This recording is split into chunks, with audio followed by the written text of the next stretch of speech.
problem is that his feed rate exceeded the state of the art that we have today in drag saws that use diamond. And so the article was based on flawed logic. Now, it almost looks like the blade had a curvature to it. So, there's one way to find out if it was a curvature, and that is to put a straight edge on it. There you go. That's a pretty big blade to do that. That's probably what that hole is over there where the blade was in. Yeah. So this is Chris testing for flatness of a possible ancient cut surface. But it's actually quite flat. Well, no, it's got a bit of a...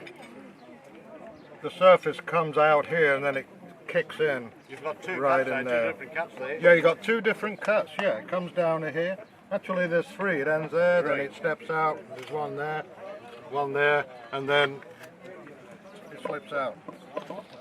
It appears that when they were actually placing these basalt blocks into the pavement, they were just kind of slicing off just to make them fit, just to have the top surfaces come together, and just knocking off little pieces here and there. That's an ancient saw cut, you can tell. Because here, you look at that, you can see how the surface could have been pounded by stone to get the surface. But here, that's clearly evidence of some kind of tool like a saw cutting through the material for the top half. This is at the Great Pyramid.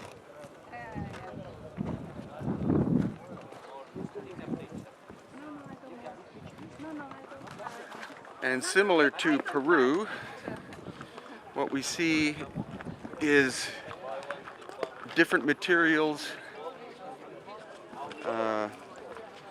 different forms of workmanship from crude to incredibly refined. Here again, we're going to look at another saw cut example.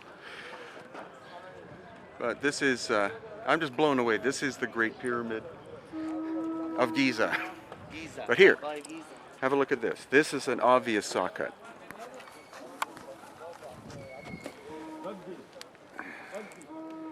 See, this is the rough layer, and then this is not only flat-ish, but you can see where the cutter, like the saw or whatever, stopped, because here is where it's broken away.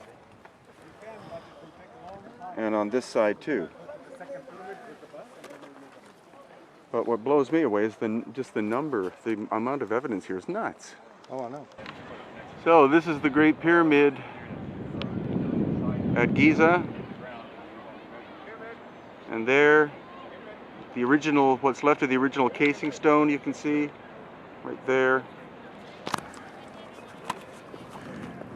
And this is just our first half an hour here, and this blows me, it completely blows me away, because we've seen obvious evidence of machine cutting technology in basalt, which would require, as far as I'm concerned, tungsten carbide or diamond tools.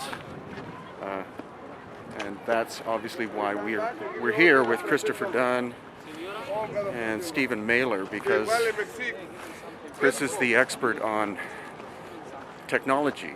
He works in a very modern establishment and has done for 50 years in terms of working with the most modern high-tech equipment for cutting materials and shaping materials. And with Stephen Mailer, we have the oral tradition based on the work of Abdel Hakim Awiyan. So with the two of them, we have the ability to look at the left brain and the light brain approach.